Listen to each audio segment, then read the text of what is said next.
Hello everybody, it's Mr. Grest here, the head of PE. My assembly this week is on why physical activity is so important to our well-being. Well, I thought we'd start off with defining what well-being actually is. And well-being and health can be used interchangeably. And if we look at the World Health Organization definition of health, it talks of a state of complete physical, mental and social well-being, and not merely the absence of disease or infirmity. So the World Health Organization are kind of saying well-being, yes, it's the physical health. Yes, it's not having colds and flus and, recently the COVID-19. It's not being overweight, but it's also this mental well-being. So how happy are we in our mind, stress, anxieties, um, things like that, and also the social well-being. So what is our network of friends and family and support around us, that it also comes into it. So it's not simply being well, it's not simply like not being unwell. If we look at how physical activity can affect our physical health, now the Public Health England are suggesting that 5 to 18-year-olds should be completing 60 minutes per physical activity per day across the week. Now, those 60 minutes, they can be done in one go. It can be accumulated over maybe a 15-minute dog walk, a 20-minute walk to town, and like 30, 40 minutes in a gym. So you can accumulate those 60 minutes over a period of time. You can do it in one go. Now, in terms of the activities that you can do, obviously things that we do in physical education, the sports, the trampolining, the footballs, the badmintons, table tennis, etc.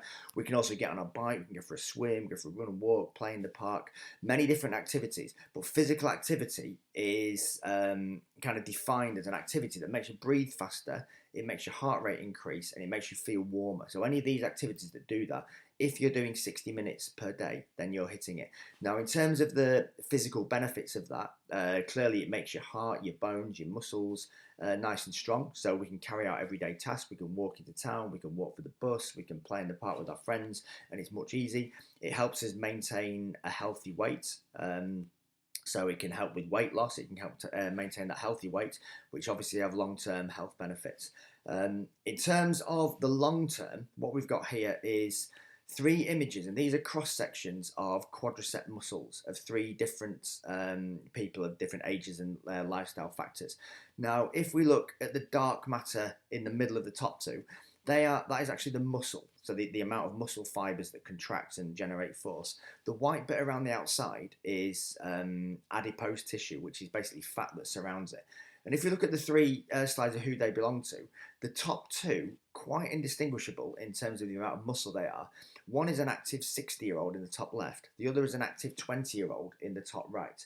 And we can see, despite there being 40 chronological years separating these 2 individuals, the actual quality of their muscle is very, very similar. So in terms of carrying out their everyday tasks, exercising and going to the shops and going to the market and carrying food bags, etc., these would find that quite easy. Now in the bottom left we have what's called a sedentary 60-year-old, and the term sedentary is somebody who does no physical activity up to less than the 60 minutes that's recommended. And as we can see there, the dark muscle tissue in the middle has shrunk to an extent, and the vast majority of that muscle is actually made up of adipose tissue or fat, so which obviously causes health issues, but also the ability of that person in the bottom left just to walk down the street, to walk up the stairs and down the stairs would be very, very challenging. So whilst 11 to 18-year-olds are watching this as students and being 60 is a hell of a long way away, we can see that regular physical activity through your life can maintain how healthy we become when we reach our later years. In terms of the current day, so the physical benefits in the current day, when we turn on the news and we hear sadly people have died from COVID-19, people becoming very unwell, ended up in intensive care units, the term that the people are using on the news tends to be this pre-existing condition. Now, not every time, but exercise is a really good barrier against infection. So exercise and good physical health can really help fight infection. So whilst governments and the scientists are trying to come up with a vaccine against COVID-19, a really good method in vaccinating ourselves in a way is by doing exercise regularly and making sure we've got good health. So if we do encounter the infection, maybe the impact on us will be less severe, or we can maybe prevent ourselves getting it anyway. Now, in terms of being exercise and healthy, it doesn't mean we can throw away the government guidelines of the social physical distancing. So we still need to maintain that 2 metre distance. We do need to have good respiratory hygiene, so sneezing in tissues, coughing in tissues, and binning it, washing our hands, not touching faces. So we can't become reckless just because we're physically active. In terms of what this means to us, if we look at this graph here, the J curve or hockey stick curve, the graph on the left, the y-axis on the vertical, is showing us the risk of infection. So zero risk of infection is you are likely to get the disease if it's there. If we fall to the minus, we are protecting ourselves from the infection. If we go above the zero, we are more likely or at a severe risk of getting the infection. Across the x-axis, we've got three terms of different characters in there. The sedentary lifestyle is, again, somebody is not doing physical activity. Moderate exercise, someone who is around the 60 minutes, maybe a little bit more, exercising regularly throughout the week. And the heavy exertion are people who are really working to exhaustion day after day after day. So I think you're looking at elite athletes for this, who are maybe not managing their workload. Now, what it actually shows us is sedentary people have a normal risk of infection. So when we hear the news that 1 in 4 people are going to be infected, if you're sedentary, you are likely to be that 1 rather than the 4, because we're not putting this health barrier up against the infection. Now, people who have moderate exercise gives themselves, again, a 50% reduced chance of becoming infected. So doing those 60 minutes are going to give us the barrier. Now, if we move into the heavy exertion, which hopefully I don't think many of our students would be in that, and we're not talking about going for a walk every day, we're talking about exercise to absolute exhaustion and doing the same day after day after day with very, very little recovery. You can see that goes up quite a lot. So the key points of this is exercise is actually protective. So being physically active is protecting us from infection, protecting us against disease. It gives us a better immune system. So when that disease comes in or the infection comes in, we can fight it. Better immune markers. So when the disease is there, we can more readily go and fight that disease with our white blood cells. And then I suppose the Goldilocks, a nice little Goldilocks picture there, is talking about the Goldilocks zone of exercise. If you do too little exercise, we have a higher risk of infection. If we do too much exercise, we have a significantly increased risk of infection. But if we can do just the right amount, we do give ourselves a better chance of fighting it off. So we need to get out there and work. Now, in terms of the mental benefits, you can see them listed there. Exercise actually reduces serotonin and oxytocin, things that make us feel happy. So post-exercise, we do have hormones in our bodies that are released to actually make us feel good. So getting out there actually does make you happy. It increases confidence. We get a sense of well-being. If, the Couch to 5K people, I know many people have done that.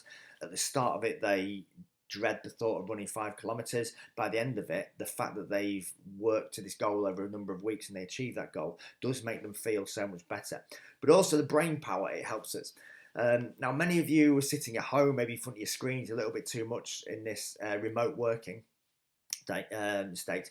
Now, 2 hours worth of work is really the maximum anybody should be doing. If we're hitting that barrier, we're probably maybe doing too much. So we do need to be taking breaks in there. So we need to factor in breaks, and the factoring in the break helps us switch off from the work. So when we're focusing on that work and doing that task, we do need time to switch off. But it also, when we're exercising, it enables us to free our mind and absorb the learning that we've just done. So unlike computers, when you switch your computer off, maybe the computer switches down. When we're doing work and we go and do some exercise, yes, we're not having conscious thoughts about that exercise, but our brain can be working in the background, making these links and absorbing the learning that we're doing. And also exercising, if we go out into a park and we're in natural beauty, we can actually come up with new ideas and we can come up with the solution to that problem. So again, exercise should be used as a tool in order that we can kind of learn better.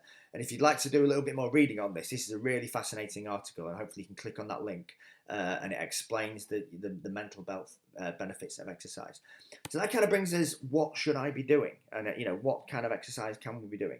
Now, things that we've shared by the PE faculty at the start of this lockdown, we shared the Netflex, an article, lots of different things. If you go on YouTube, there's many different exercises. The Joe Wicks workout, he's doing it every day during the lockdown.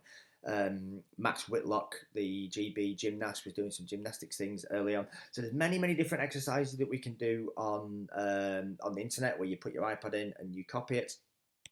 We've got the PE department are doing their Healthy Me project, where each week they're showing different types of exercise. So we've got Mr. Grass there did a hill sprint challenge, quite challenging. Mr. Hall on the right there doing some skill sessions that you can do. All these are physical activities that you can check out as on the Google Classroom. Now we're going to watch a video now about how going to a gym changed someone's life. So if you listen to this.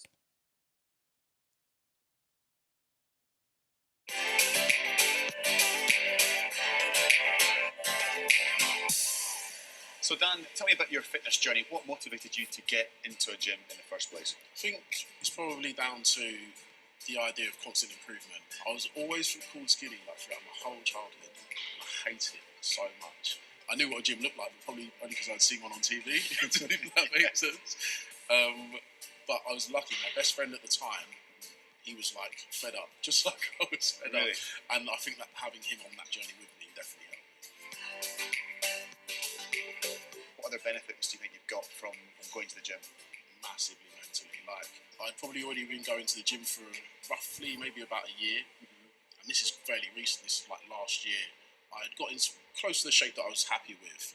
And in quite a short space of time, I'd lost my job, I'd lost my car, I lost my flat, moved back in with my mum. The relationship I was in at the time, that had broken down as well. And there was kind of a lot of things that changed in probably the space of about a month or two, I think. Wow. That's the lowest I've ever been in my entire life. Because my life had become so busy around that time, I hadn't been to the gym for a long time also. Right. So I had already started to feel a little bit not great about how I had started to look. Yeah. The gym was definitely my saviour, if you like, in that sense. Because I was like, okay, I've been to a gym before, I know what happens if I really work out hard. Yeah. And this is the only certainty I've got in my life right now. I don't quite have the job that I want. There's not a lot that's going great, but I know that if I genuinely put my 100% effort into this, I will get what I want out of it. And that massively helped me. And what would you say to somebody who was looking to make a change in their life, thinking about starting exercise, going to the gym, changing their fitness routine? What would you say to them? The amount of positive effects that you get from the gym, I think they can't be substituted with anything else. The way you feel during, the way you feel afterwards, the sense of achievement you get from when you finish that grueling session and you're sweating, your muscles are aching, you finally get home, have a shower, and you sit on the sofa and you're watching TV. Even watching TV feels better because you get to the gym. You've achieved something. You know you deserved it. Yeah.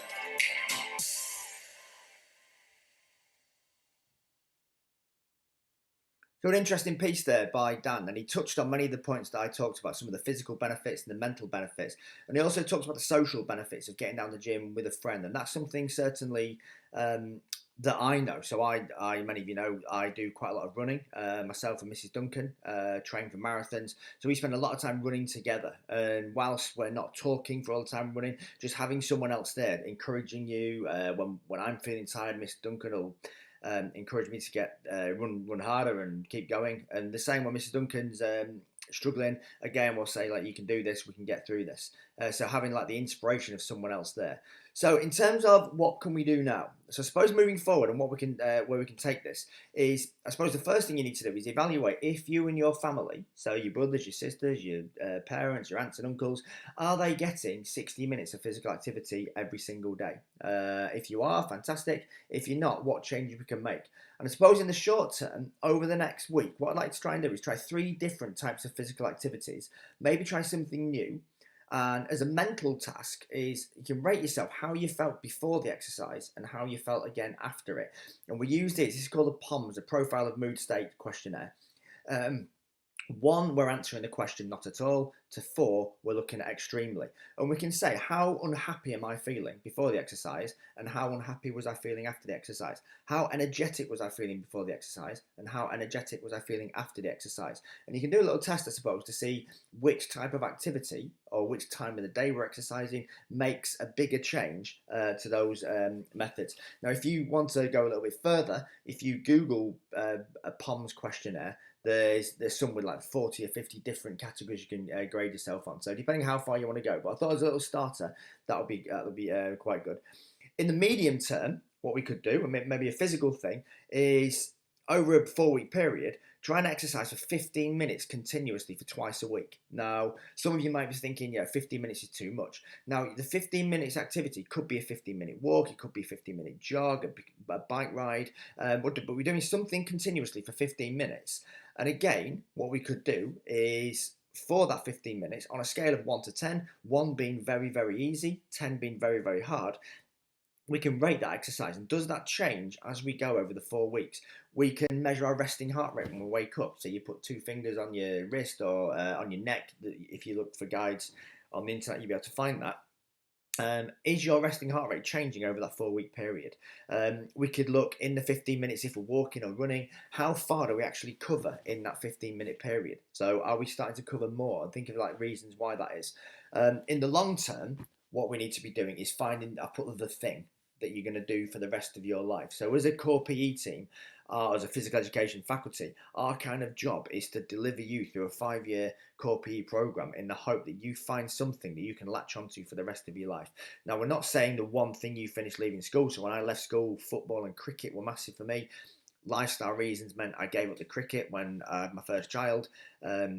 Age reasons meant I had to give up football when I approached the age of 40 because I was slowing down and it's finding it a little bit more difficult. But then I found running. So I found something, and I've been fortunate to have physical activity in my life. So we need to find what that thing is so we can affect our bodies in the ways that we spoke about here. So in terms of why physical activity is so important to our well-being, hopefully I've covered that for you. As I say, go out, find that thing. Try these tasks, and again, most importantly, if you can spread this word and bring someone else with you, that would be fantastic. So thank you for listening, stay safe, and hopefully see you soon.